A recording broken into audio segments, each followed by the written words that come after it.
I haven't had any actually.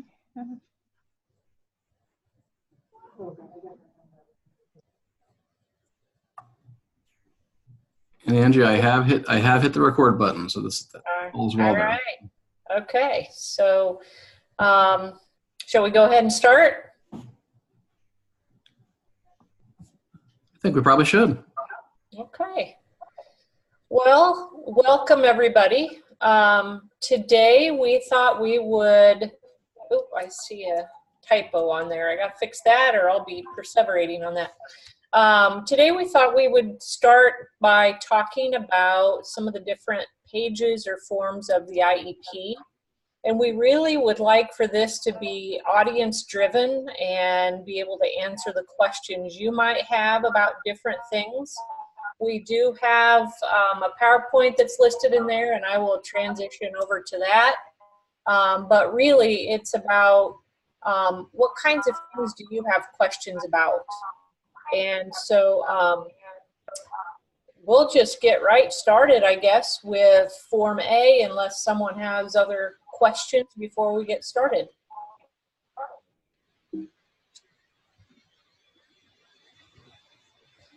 So Form A is generally the student demographic information and information about the IEP meeting. What questions do you all have around Form A?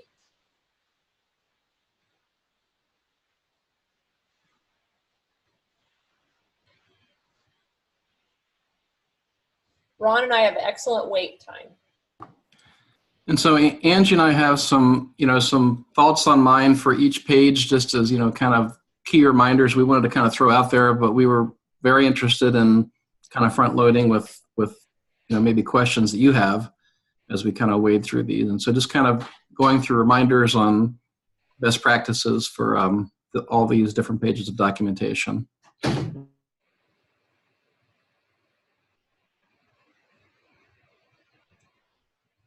Well, we'll give you a little bit of a pass, and we'll go ahead and start with some of the things that we thought might be important or questions you might have. But then feel free to ask other questions as they pop up. And if you would prefer to put something in the chat box, please feel free to do that. We can take questions chat too.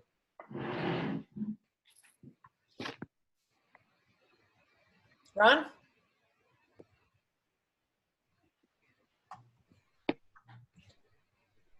Did we lose you? There you are. Nope, I'm here. Okay. So, yeah, just a couple of things, and Angie and I will kind of tag team these things here as far as so a few things we wanted to highlight, but just a couple of things here, and we can jump back and forth. But obviously, page A is listing who is in attendance, and just kind of a reminder we had thought of is just making sure that's accurate. So, we know that when you do your meeting notice and things like that, the names will kind of flow forward into that page A. But then we sometimes find out there's additional people that come to the staffing or people that don't come or absent for some reason. So we just wanted to kind of point out it's really important, before that IEP is finished in terms of documentation, making sure that front page is accurate. So adding people or subtracting people as appropriate. How do I do that? Okay, that was because we do that page should always be a representation. And we think back. I was reflecting back too on days of old where we everybody at the meeting physically signed that page with their signature. Now we view it as that listing is supposed to be, the final document of the record of who is really there, who is really part of that discussion. So just a reminder on that. Well, that was interesting. That was a little Pac-Man music there I'm not sure what happened there, but I don't think it was on my end, but that'll liven up this recording. So. Sorry, my email alert. Okay, got it. So, okay. I'll jump ahead a little bit to that. Well, let's just go in order of our points here. Transfer of rights. Just a reminder that as as kids come of age, the page A, it's important to have those dates correct in place there of when rights will transfer to the student. And for that matter, for those of you that work with older students, just a reminder of how that process works when the time comes to make sure that families are informed of the transfer of rights. The draft watermark. Again, just in the interest of making sure the documentation is as accurate as possible, a reminder that when you print an IEP before it's been validated, when finalized, sent to the AA, and then validated, when you print that out, it is going to have that, I'll call it a watermark that says this is a draft, et cetera, et cetera. And so that's often, when parents receive a draft, perhaps at the meeting, they'll have that.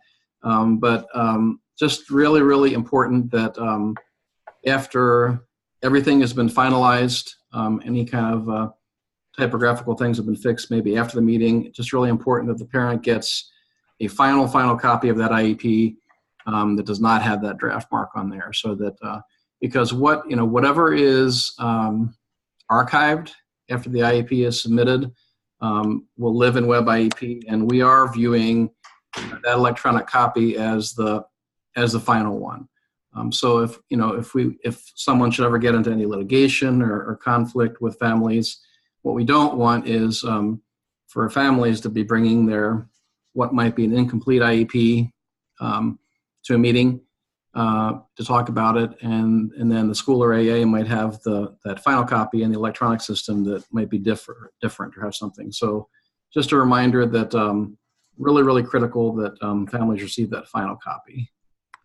Ron, I would just jump in and say, the ultimate goal would be for families to have that final copy in their hand within 30 days of the IEP meeting. So that makes it important for the IEP to be finalized and submitted for validation by the AEA within a couple weeks. So, because it can take a week or two for our secretaries to get through everything that's coming in and make sure it's accurate, do the things that they need to do before they do the final validation. So as quickly as you can get those IEPs in after the meeting, that's important. So parents can get that final copy.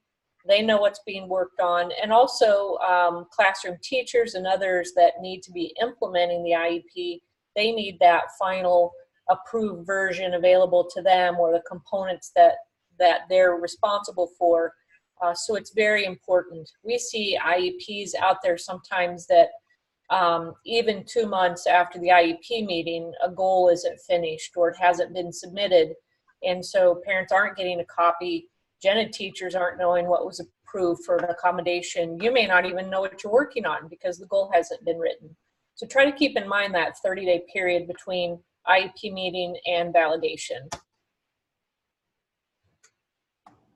Thanks, Angie. And yeah, that last bullet that you see on the screen there, signing the participants page, that I kind of jumped the gun there and talked about the old days when we used to sign it. Just a reminder that that is not a requirement anymore. I guess we do know that there's a few of our districts in Green Hills that still choose to do that. That still choose to maybe ask people to be to initial next to the name or something like that. But that isn't a requirement. What is required is an accurate listing of who was in attendance, and so that's the reminder to make sure that that list is correct. What other questions might you have about anything on Form A?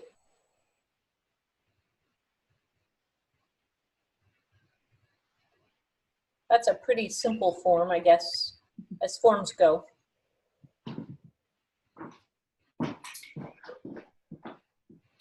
All right, Form B, we're getting into a little more detail, a little more information that needs to be provided. So thinking about all the components of Form B, what questions do you have that we can help you answer.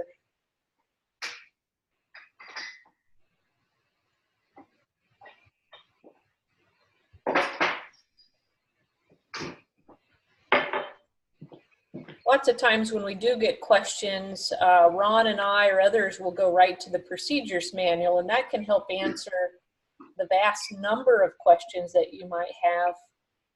So please keep that in mind. We do encourage everybody to download that procedures manual onto their desktop or into their computer and not print it out, because it is, 600 and some pages, I think. And certainly we don't want lots of copy of those floating around. It's just cost-effective. So, and it's searchable. It's completely searchable. So it is a nice tool to be able to use when you have questions. So some of the questions that we get, or some of the things that we continue to see on Form B, just starting out with the strengths, interests, and preferences. This is just a reminder that this is in the students' words. It's not in the adults' words. And so we really need to see things like the example here, which I believe I took out of an actual IEP in an interview with Sammy, so we know exactly that this is coming from the student. Angie? Yes. It looks like your screen is not showing that page B. It looks like it's a different view of it there. Is there? Really? Okay. Well, hang on just a second. We'll give it a try again. Problem is you never know what you're showing sometimes, so. There we go. Now we're seeing it. Thank you. Okay. Yeah. So strengths are things that the student is good at. So again, we want to see these things in the student's words. Interests are things, events, or people that evoke the student's curiosity. Maybe things like sporting events, rocks, rock climbing, things like that. Preferences are things, events, or people that they would choose over other things. So two different activities are occurring at the same time, like track and soccer. He demonstrates a preference of, let's say, track over soccer. So those are things that he prefers over other activities. So this example that I pulled from an IEP, again, it talks about in an interview with Sammy, so we know that it's from the student. I think I'm good at cleaning up and playing with my friends. Those are things he's good at. The things that he's interested in: reading, music, PE. Really likes the Broncos. I really like the Chiefs. So, that's a difference between the two of us. And preferences, things that he would choose over other things, would be recess and PE. I also included a non-example there, and some of what you see in that example actually would be appropriate. But the things that I have in italics would be things that sound like they're coming more from the adult. Very strong beliefs about equal rights for everyone, and is an advocate and a friend to those who've been wronged or bullied. Now, if it said the student reported, he has, but the way it's stated, it sounds more like what an adult would say. And in addition, the last sentence, his skills in math are strong, and he is diligent about completing tasks when he sets his mind to it. Again, that sounds like something more from what an adult would say. And not verbiage that sounds like it's coming from a student. So there are other places in the IEP where teachers and adults can indicate information about the student, but this particular section is just supposed to be in the student's words. Anybody have any questions about the strengths, interests, and preferences?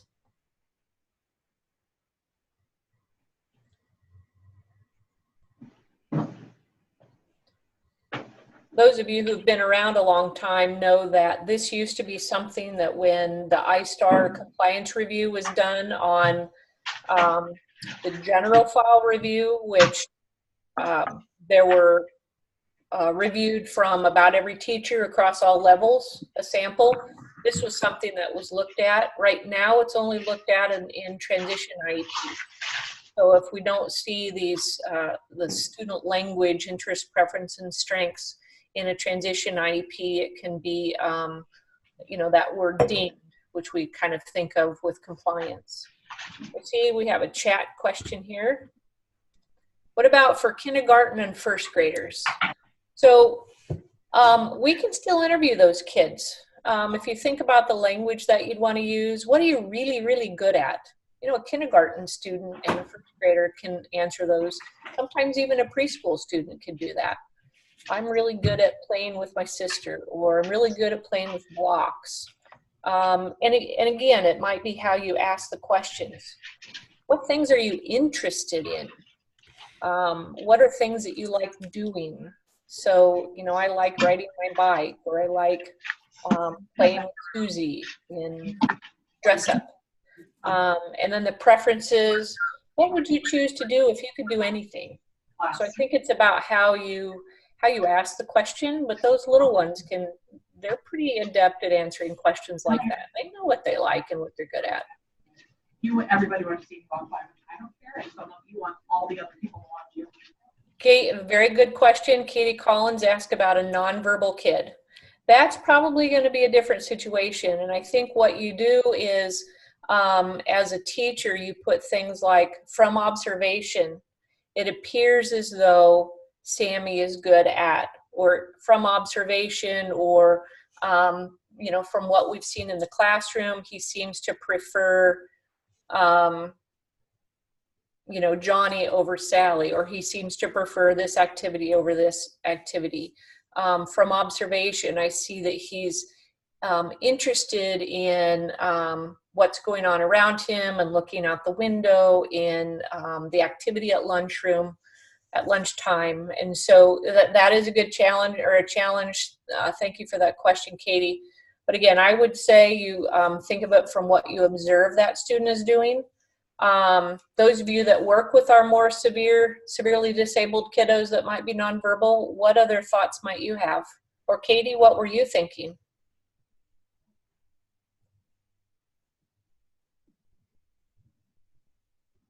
I just came up with the same things that you had said, just observations and interviews, but it just is more adult driven than kid driven, so I wasn't really sure.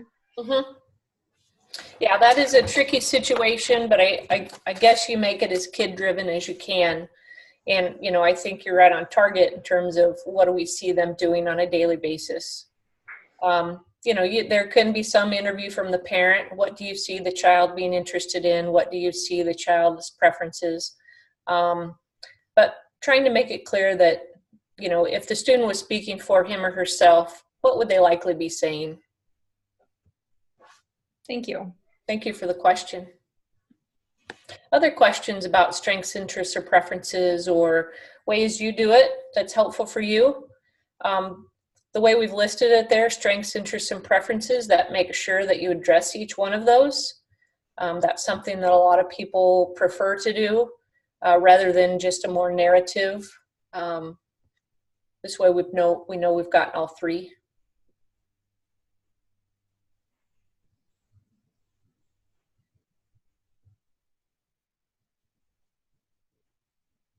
All right.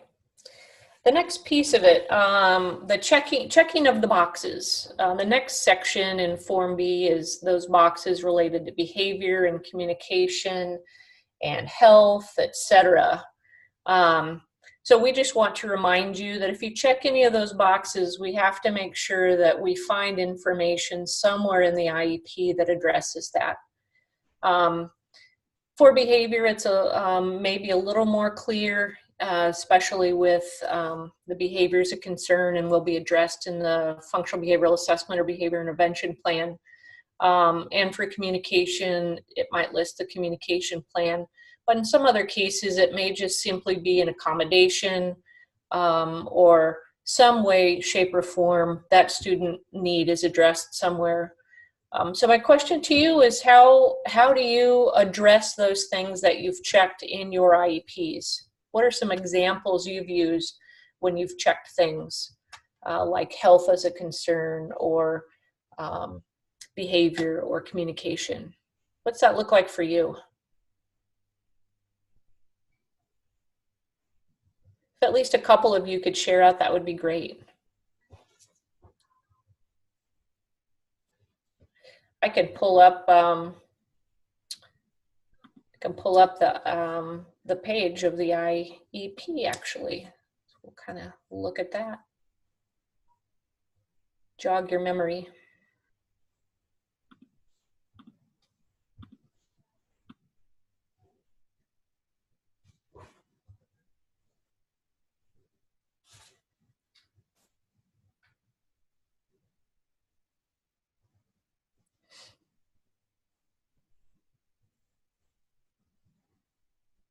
I know that I have a student, and I know it's just a little bit the next deal, but assistive technology, we address that in the accommodations modifications usually, as well as during some of the goals that I've written, we've put in some of using that technology within the goal.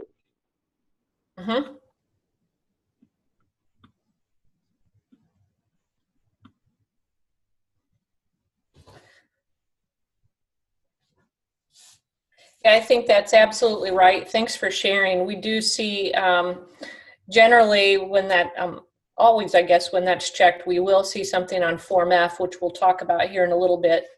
The other thing is sometimes we see things that are in the IEP that aren't checked on here. So you've addressed those things elsewhere, but they've not been checked on here. And occasionally we'll see things checked on here which we don't tend to find elsewhere in the IEP. So it's important to have that clear alignment between what we see on here and what we see in the rest of the IEP. I do have a quick question. Now, if you check the behavior as a concern is going to be addressed, do you have to have a behavior goal at that point in time? That's a really good question.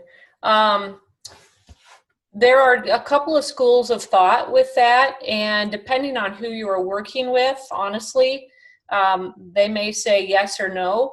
Some AEAs have made that an absolute requirement. If you check yes, you have to have a behavioral goal. And Ron, please feel free to jump in anytime. Green Hills has not made that a specific requirement in terms of a procedure. We feel like sometimes that could be addressed through just an accommodation or maybe a check-in, check-out system, but it's not a specific behavior. So we have no requirement as an AEA to address that through a goal. It really probably depends on the severity of the behavior and how much time and effort needs to go into that, and does it really need to be monitored? Because some of these things that we're working on, you really want to have a way to measure, are we making progress? And it doesn't rise to the level of needing a functional behavioral assessment and a behavior intervention plan, but everybody's interested to know if this behavior is getting better. So I guess it should be a team discussion, but we do not have a requirement that we have to have a goal. It doesn't necessarily make sense in all cases. So Ron, I don't know, what you're thinking, and then we'll address the other question that we. Yeah, you bet. I agree with you totally. When the one that says yes, behavior is a concern and will be addressed, we've basically taken that, is it addressed in some way? And fairly commonly, I think, you might see, maybe you have an ADHD student and, possibly, the behavior concerns are on the mild side. And so it might be accommodations. So right, we haven't required a goal. I would say, if the IEP team determines that the student needs SDI for behavior, if they require instruction, and we see that on page F later, that's when we for sure there would need to be a goal, matched to that to monitor that instruction. So yeah. And we had a comment here. I put a list of the behavioral interventions on page I and tell people about it in the accommodations section. So that way I can tell all the things we've tried throughout the year. So that's a nice way to document the things that you're working on, and a good way, at the next IEP review to go through each of those things that are listed and say, how effective is this? Is this something we want to continue, or something that we don't need anymore, or something that we need to modify? So it is nice to have that whole list somewhere at a glance. So thanks for that comment. it is amazing. Sometimes we'll see no behavior is not a concern, but yet then we see a lot of different behavioral recommendations and accommodations and so forth later in the IEP. So don't be afraid to check that yes button, that top yes button. That's helpful when we're pulling data as well as an agency. All right, the next piece of this would be the accessible instructional materials, and Ron's going to share a little bit of information about that. Do you want me to pull up anything besides what I have here, Ron? No, I think you're fine. But everybody sees that kind of famous question. You know, it says the student requires accessible instructional materials, yes or no. We wanted to kind of review, you know, the process that should be happening for making that determination with you folks today. On the course page, there's a few links in there that kind of give you some additional resources to kind of refresh your memory on AIM. But what does that thing mean? We have found that really across our districts and the agency, we think that sometimes schools, teachers are applying this a little bit differently. And in fact, some of our assistive technology consultants are trying to do some work out in districts to kind of raise awareness of, you know, there are some students that really need this, and what does it all mean? So this is the idea, AIM, or accessible instructional materials, and sometimes the term AEM is being thrown out there just to confuse us a little bit, you know, more acronyms, but accessible educational materials, kind of a broader term.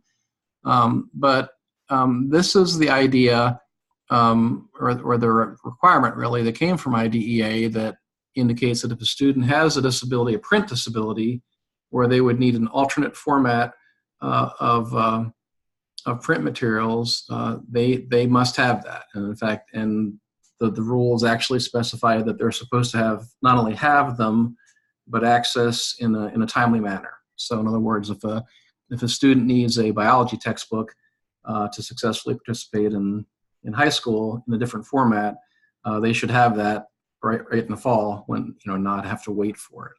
But the question is, do they need that? And in Web IEP itself, on one of the little help question mark buttons, there is kind of a pop-up that will kind of remind you the categories of eligibility. And just so students that might qualify for this, those that would be blind, those that would be visually impaired, and, you know, to the extent that they would have difficulty reading standard print material, and then we also have those unable to read or understand standard print as a result of a physical limitation. And that gets into, so that's really talking about kids who may have a more severe reading disability. And the language of the rules talks about this issue of, you know, a learning disability that would be physical in basis, you know, something that might be certified by a physician or a competent authority like that. So those are the categories that are there. There's also, along with the acronym AIM, there's NIMAS, National Instructional Materials Access Standards, and NIMAC, National Instructional Materials Access Center. This gets into the idea that laws require that for persons with disabilities that need alternate print formats, such as text-to-speech and Braille and all those kinds of things that students may need, a different format of text, publishers are actually required to provide files, you know, electronic files, so that these different formats can be produced. So that NIMAS standard kind of puts that requirement out there, and then NIMAC is sort of this clearinghouse of where some of these files are living. But I also wanted to highlight, and the link is on the homepage for you as well, one fairly friendly, fairly easy, and free way of getting some alternate text formats to your students is through Bookshare. And I'm not sure if a lot of you are using Bookshare. I'm guessing quite a few of you are. but it's also a clearinghouse with thousands and thousands of titles, and they take requests as well. But for example, in Bookshare, if a district certifies a student as having a disability and requiring a different format, they can create a Bookshare account for that student and download textbooks as well as free reading materials, and they can be available in text-to-speech format. It's really, Bookshare has really grown and expanded over the last decade or so. For example, there's apps made for iPad that are a kind of an easy interface to bring these books in with text-to-speech formats. And so I guess I feel like there are probably more students out there who would qualify for access to these kinds of materials that are probably getting them. So we just wanted to kind of remind this group just that when you come to that checkbox on page B, really, when appropriate, really have that discussion potentially with the team saying, hey, do we need something different? Now, for students who are blind, we know that's going to be a more obvious discussion, where you might have Braille or speech features. But for students that have your more severe reading disabilities, it's not always as clear, but we just really want to remind you to have that discussion.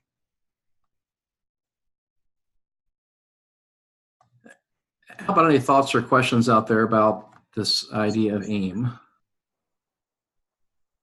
It's really confusing to me, Ron, so thank you. Right. It tends to be, and for NIMS eligibility, there is this piece that talks about a competent authority, that for a physical basis of a reading disability being a physician. And so there was a time when, kids with our more severe reading disabilities, we had to get into this issue of, a doctor has to sign off and say, yep, they've got a physical basis of a disability, which got kind of complex. But Bookshare, in fact, I think I put the direct link right in our course page as well. It takes a slightly, in fact, down there, Angie, where it says Bookshare qualifications, that takes you right to their page that talks about eligibility. They take a slightly different take on who that competent authority may be. So if you look right what's on screen right now for learning disabilities, note what they put there as competent authorities, including a special education teacher or a school psychologist or a doctor. So they've taken kind of a broader interpretation. So districts that have set up institutional Bookshare accounts, have the ability to, through the IEP process, say, yes, we're authorizing Susie to be eligible for this. So Bookshare has taken a broader approach, and that's gone much better because 5+ years ago we had this problem of saying, hey, we need to get a doctor to sign off in order to give kids access to this kind of text, and it's a bit of a copyright issue too, because the truth is the publishers don't necessarily want to give out free books to everybody, because those files are made available freely for those with disabilities. And so the idea is, only those who have the need for that, should be getting access. Yeah. Hey, Ron, this is Angie. I've got another question. We have probably maybe 70 to 75% of students on an IEP in Green Hills have a reading disability, or at least a reading goal. Would you say that's pretty accurate?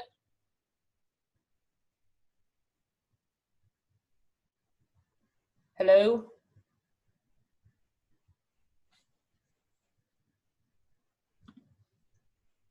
Ron? Sorry, I muted myself and forgot to take it off. No, I was agreeing with you. I said, for sure, when we analyze our goals out there in the system, when we do that, we tend to see, very heavy on the reading side. Absolutely. So what do we know about the percentage of those kids who actually have AIM eligible checked, or the percentage of kids that have Bookshare accounts? Yeah, we actually, our assistive tech consultants, and in fact, Denise Young is one of them. I know last year they actually ran some data through the IMS system, and they looked at that district by district. And the answer is it varies dramatically. It really does. There are some districts where a huge percentage, of a majority of IEPs have that yes checked, and other districts where very few.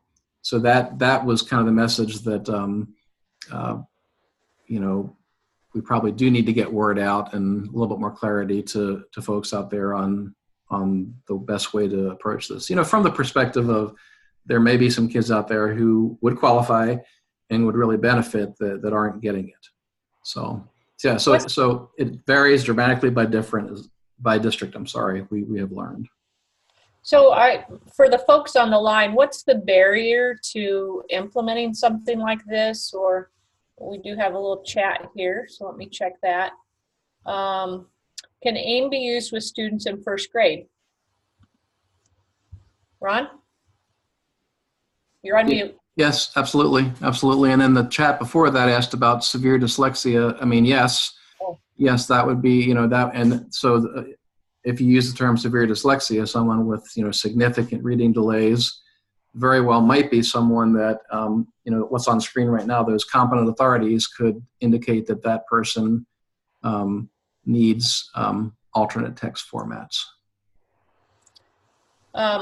Question, I have kids using Bookshare, but we don't check the AIM box. Should we?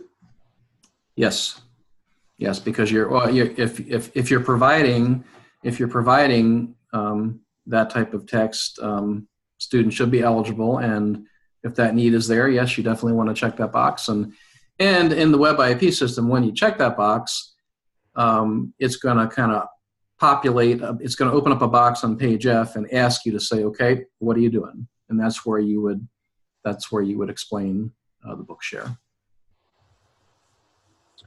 What barriers are teams having, or you having, to either understanding this or determining who should have access or who should be indicated as AIM eligible? Because overall, I think it's a relatively low percentage. It's growing every year, but it's a relatively low percentage of students with reading disabilities have this checked. And, sometimes we wonder, what the conversation looks like at the IEP meeting. I've been at some where, someone from the team simply says, oh, they're not eligible for that. So I'm wondering, in places where it's going well, what kind of conversations do you have at your IEP meeting? So you have a thorough discussion about what this means and how a child might be eligible.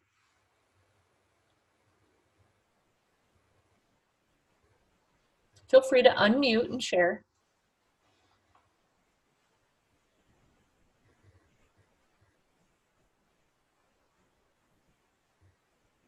I know that anytime that I have any reading goal, we discuss it as a team. And a large part depends on, where their reading level is and if they can actually access that information at home to do things outside of class and what they actually need to be able to do that. And it's just a pretty easy conversation, really. And most parents are pretty happy to hear that that's available to them. And one thing that's really nice about technology is that almost all of our online books have a audio version, and so it's not even an issue. So you're talking about your textbooks and so forth that you would use regularly? Yep, like all of our math textbooks, our online math textbooks have an audio option.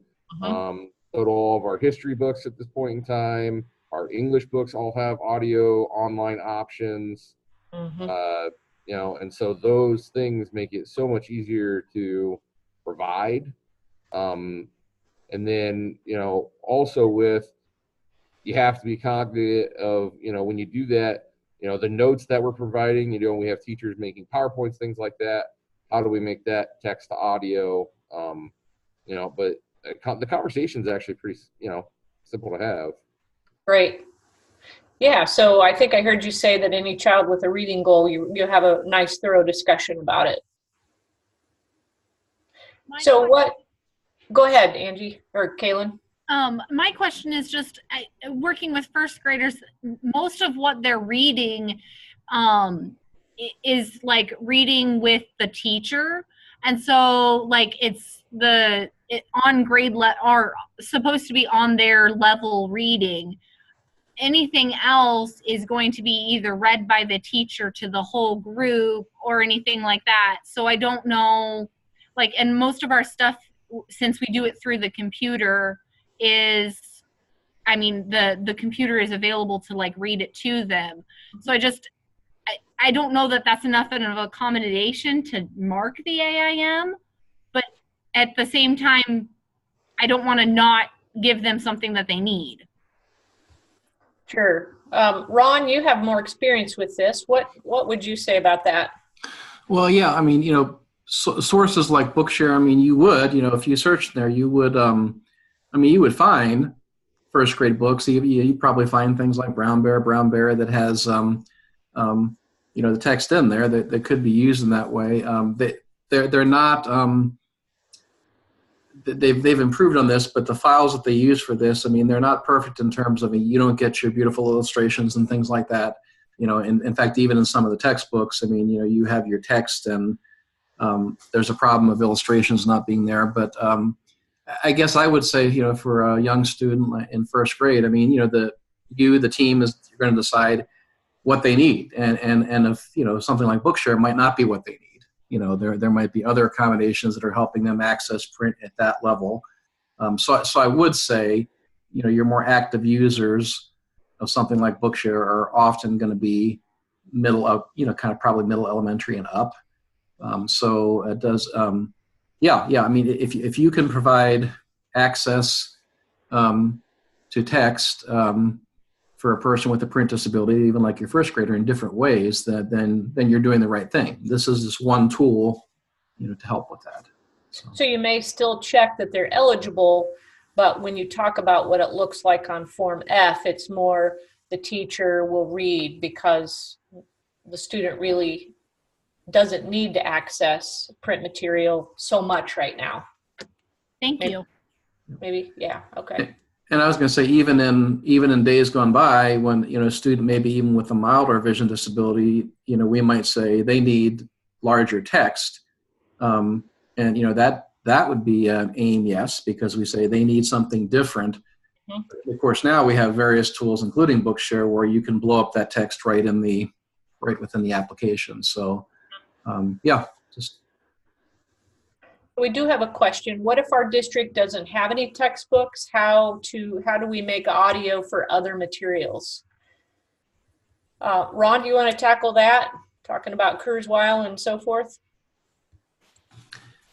Yeah. Got it. So in other words, the files for your Prentice-Hall biology book are going to be living in these collections. But so in other words, when people are out there using other materials, there's there are tools like Kurzweil where you can pull in any type of text and it will serve the same function of something like Bookshare that's reading existing text files. So there are tools out there, and even for that matter, there's various apps that if you have students that are not using textbooks but they're just surfing open source and things like that on the web, there's a variety of tools out there that will just read from the web as well. So that would be the direction you would go for for schools that are like that, because it's very true. A lot of schools are we're getting less and less of Susie needs the 2008 edition of the Prentice-Hall science book. It might not look like that. So but the technology is expanding, and there's just a whole there's various levels of text readers that will read from the web. There's some free ones out there that maybe aren't perfect, and there's some expensive ones, even like Kurzweil, that you can pull in any text and it will read it to you. So yeah, just using different tools would be the way to go. But, you know, if a student needs that, that would be, you know, if you're finding a way to get that for them, you're providing AIM. So you'd be saying, yeah, that's a yes, and here's how we're going to do it. So. I know our school, you know, we use Chromebooks, and so everything we put in on is Google Documents, things like that, Google Presentation, and it'll actually read it directly from that. Mm-hmm. Wonderful. Yeah, for fully Google schools, I mean, just even in Google Docs, there is a free built-in button that will read whatever's in that Google Doc. So any text you pull in there, and then, for example, there is a application called Google Read and Write. Now that is a pay-based one. Well, there's a free version that's limited, and then there's a pay-based version which is really, really spectacular, and it will do all kinds of things. But yeah, that is even a richer application to read text from the Google platform and from Docs, and it's and by the way, you know, if you wanted to pull in Google Read and Write as a teacher onto your computer, teachers, I believe this is still true, can get a free license of the full edition for your computer.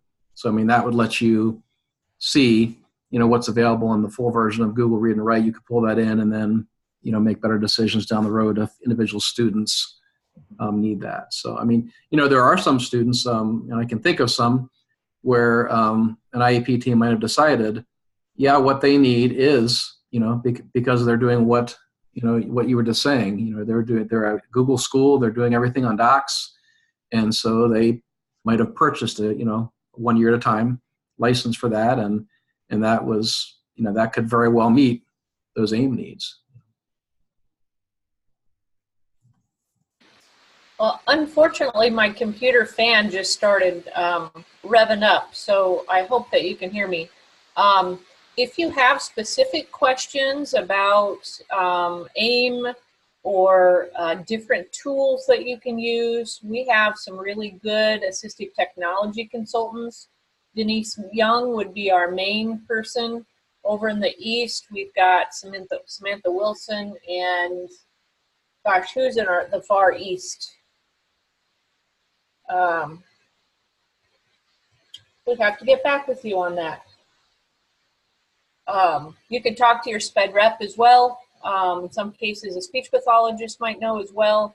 But if you have questions about some different tools you can use, please reach out to someone and we can certainly help you with that. A couple other things on Form B. We'll just get kind of moving along here. We won't spend a lot of time. But how the disability, this is from the procedures manual, the effect of the disability on involvement and progress in the general ed curriculum and the functional implications of the student's skills. This is just a reminder to make sure, I think people do a really good job of talking about the implication in school, but not always the out of school implications. So you can see here, it must include both in-school and out-of-school application. And so here's one, this example, Simon, progressing through the general ed curriculum, but below peers in language arts. He doesn't independently acquire content through reading, requires assistance, and accommodations will be required on job placements where reading and writing skills are necessary. So here's where they've talked about not only what the implication is within the school setting, but what the potential need will be outside of school and in, you know, kind of that living, learning, and working area. So that was just a quick reminder to you for that piece of it. Additionally, when we're looking at transition, we just wanted to make sure that when you are, for the folks that are working with our transition age students, and we have a lot of transition content people, and our SPED reps are very helpful with this, but just making sure with the transition assessment in general, that when you're talking about the transition assessments in living, learning, and working, you have to have at least 2, and you need to describe the results of anything that you list as assessments within the results section. So make sure those are aligned. These are the tools that I use to collect data, at least 2, and these are the results of those assessments. And then to make sure you're indicating whether those needs or anything identified there will be addressed in the IEP or not. Sometimes the child might have needs, but it's not going to be addressed in the IEP, and that's very important that you indicate that. Transition is, it's becoming more and more important to have these things documented appropriately, as your districts will find out in the next weeks, months, and so forth with the Individuals with Disabilities Education Act, differentiated accountability, which is kind of tying into the general education differentiated accountability. So how they do on those I-STAR reports is kind of feeding into some of that. And we don't have time today to really talk about that. But just a quick reminder on those transition, 2 assessments are required. Describe everything, you know, each component that you assess, describe fully and indicate whether or not those concerns or needs are going to be addressed in the IEP. We had one other piece for Form F that, or Form B, it didn't get, oh, nope, sorry, wrong area. We're not on Form F yet, so. We're going to move on to Form F because of the time. Ron, did you want to take this one away?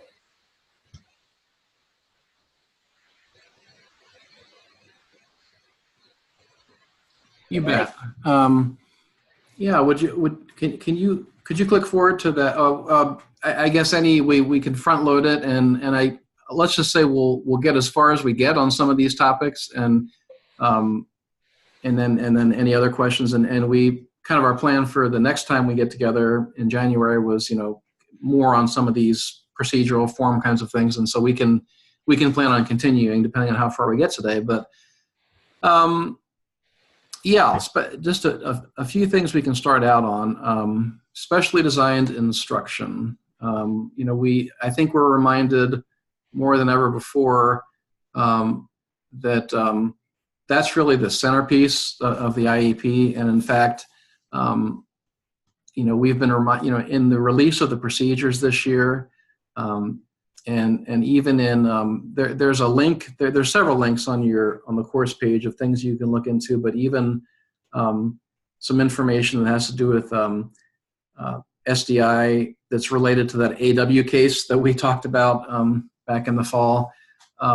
We're just reminded that without SDI, you don't have special education. So, so in other words, unless a student needs specially designed adapted instruction, that student really shouldn't be on an IEP. So it really is the centerpiece, the crux of why we do an IEP. You know, we may have students with disabilities who don't require special instruction. Those would be, you know, more similar to kids that we would say, you know, would qualify for maybe adaptations, accommodations under Section 504. But SDI is very important.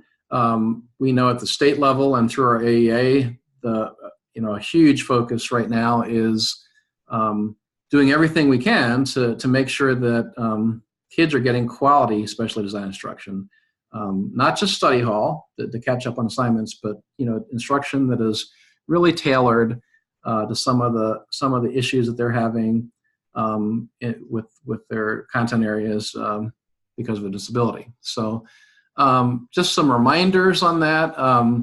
Really, really encouraging people when you write that SDI box up on page F, super clear.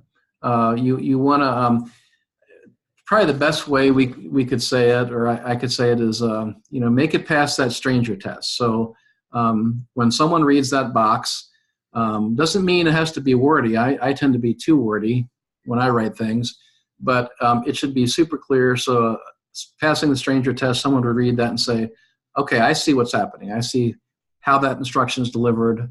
I know who's doing it. I know what it looks like, how it's happening. So just we want crystal clear explanation of what is happening, the amount of time specified clearly. Of course, that box on Web IEP is gonna demand that you put that in there.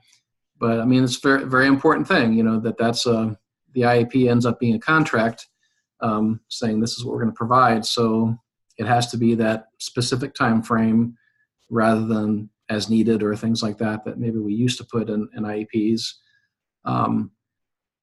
The setting issue needs to be clear, and we know that there's the checkbox format where you indicate, is that SDI happening in a general ed or a special ed setting? And then the who will provide SDI. And Angie, if you want to, let's see, on going back to the course page, if you could, and there is that clarifications of SDI. This just happens to be a document that, and that's there for your reference, of course, that just recently came out. The directors of special education in Iowa are putting out little issue updates that are kind of clarifying issues regarding eligibility, evaluation, and even SDI. And again, the reason for this, we spent quite a bit of time talking about this infamous AW case, and these little additions are kind of giving Iowa educators more information on what are the things that you need to remember about this. So a couple things in there. One thing we wanted to talk about is who is doing SDI. Now, Angie has the question up there that I was just about to go into here, so that's great. Question number 2, a general education teacher can provide the instruction. If that happens, isn't it considered general education? Well, that was one outcome or one point of discussion from the AW case. Special is special. There may be students with disabilities that need specially designed instruction, but that could be provided by a general education teacher in some cases. Now, you may be gasping out there. That's maybe different than what we thought of before. But it's all about meeting the unique needs of kids with a disability. So just because something specialized that's provided to a student that they need, just because it's delivered maybe in a gen ed setting and maybe even with a gen ed teacher, doesn't mean that doesn't constitute special education. But Angie highlighted that little sentence at the bottom of the screen there. There's still IDA and the federal regs are still pointing out that even though this may be happening, there is this requirement that a licensed special education teacher would oversee the delivery of the special education. So, we still are envisioning, on that page F description of the SDI services, we see you guys as special education teachers. That's the person that's going to be rostered to. But how you describe that, could look a little bit different. Some of that may be delivered perhaps even by a general educator with you planning, coordinating, overseeing it. So that was one thing we kind of wanted to point out, that it's not really new information, but it's different than we've maybe thought about it before. And let me pause and stop talking about that for a minute because I'm just talking a lot. Any questions or thoughts about that particular point that I was getting at?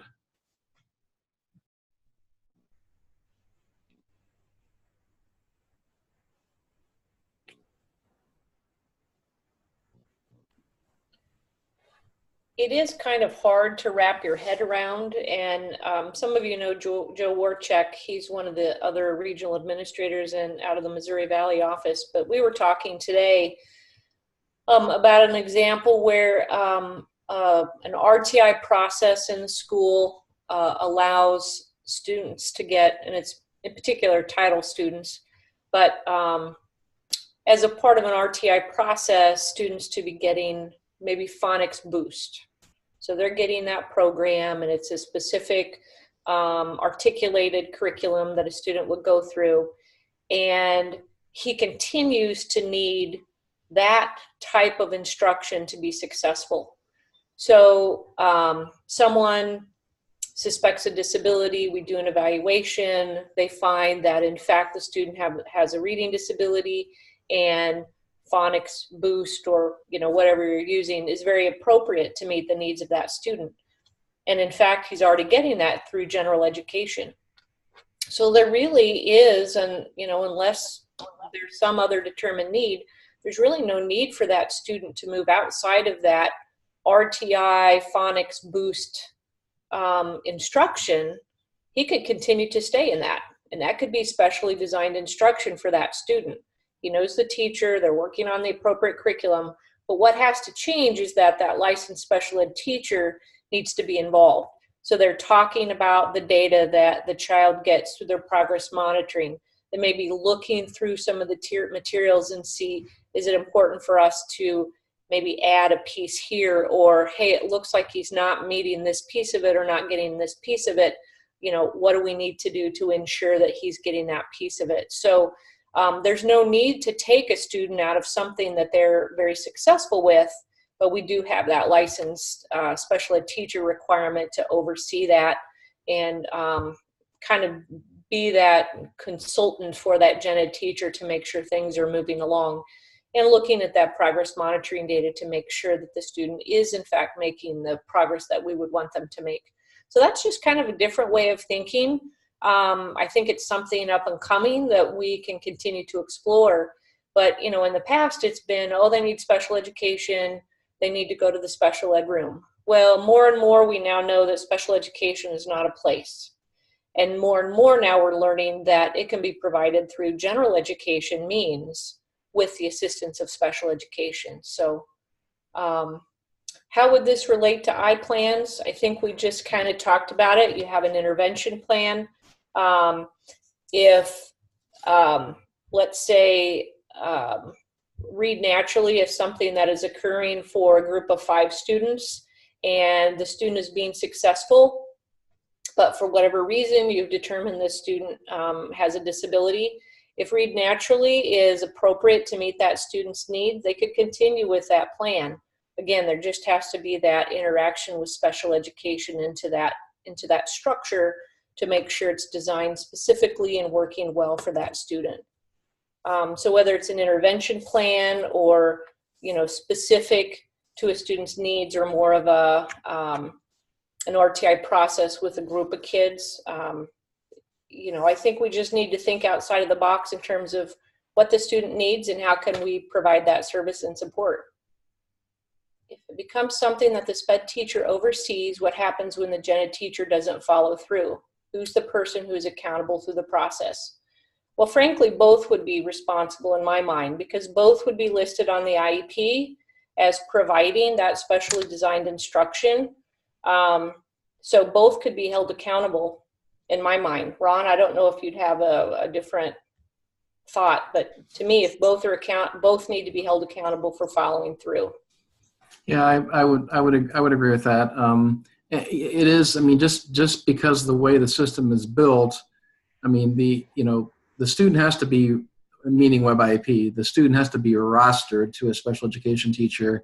So that person's name is going to be, right on the front of the IEP. But I agree that if we look at, if we're looking at different ways where gen ed is maybe doing some of this SDI, we'd see that person described in that F box. So and you might think of that so in the same way that forever, when we put accommodations on page F, and we say these things need to happen, and you would have a general education teacher being obligated to follow through with providing those accommodations, and so they'd be the person accountable. And if they were refusing to do those accommodations, that would be the person that would would hold that accountability. So I feel like it would be the same way when we're talking about more instruction.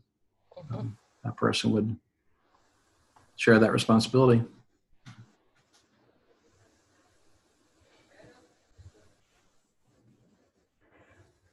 Well, I do see we only have about 7 more minutes left or so, 7 or 8 more minutes left. And I think the next big section that Ron was going to get into is documenting paraprofessional services.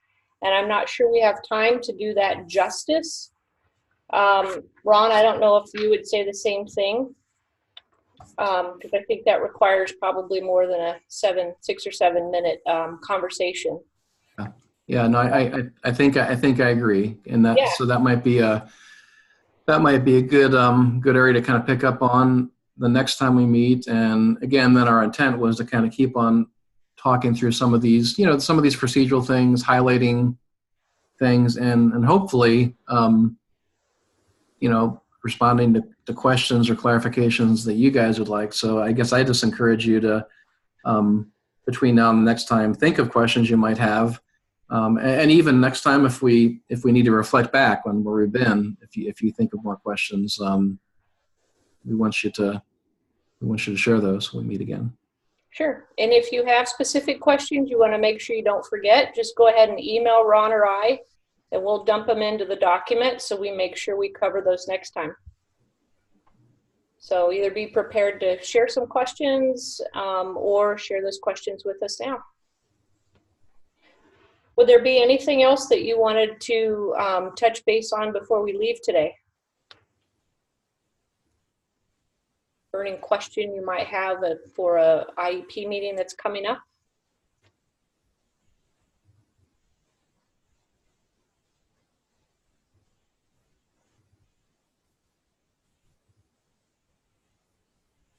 Definitely a very quiet group. So real quickly, it looks like January 15th will be our next session from 3:30 to 4:45. And again, we'll continue to focus on sections of the IEP. And then in February, we're going to be talking about discipline and manifestation determinations. And after that, we just have a couple more sessions: transportation, open enrollment, various other topics. And then April 16th, other legal topics. So you can kind of see where we will be going in the next few meetings. And as always, if you have any questions or need to touch base with us between now and then, just please go ahead and email or call. And I would just throw in, if you guys would, between now and the next time, the homework I would give you is just to think about something in particular. That whole issue of paraprofessionals, I think we do want to spend a good chunk of time next time talking about that. I mean, focusing on the documentation, but it also, it really is a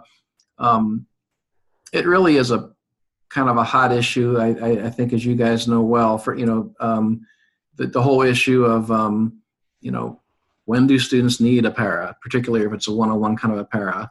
What if it's a para that's working with multiple students?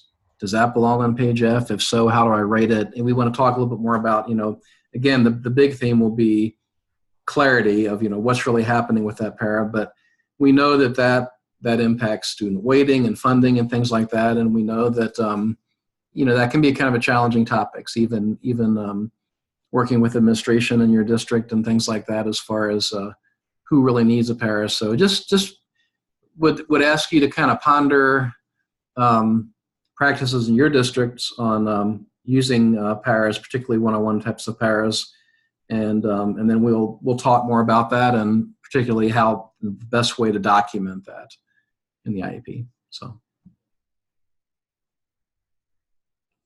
all right. Anything else for the good of the group?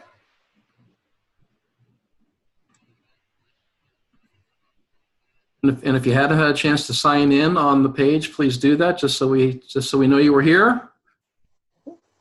Thank you very much. All right.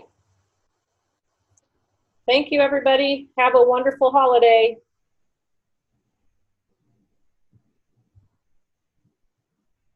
See you all next time.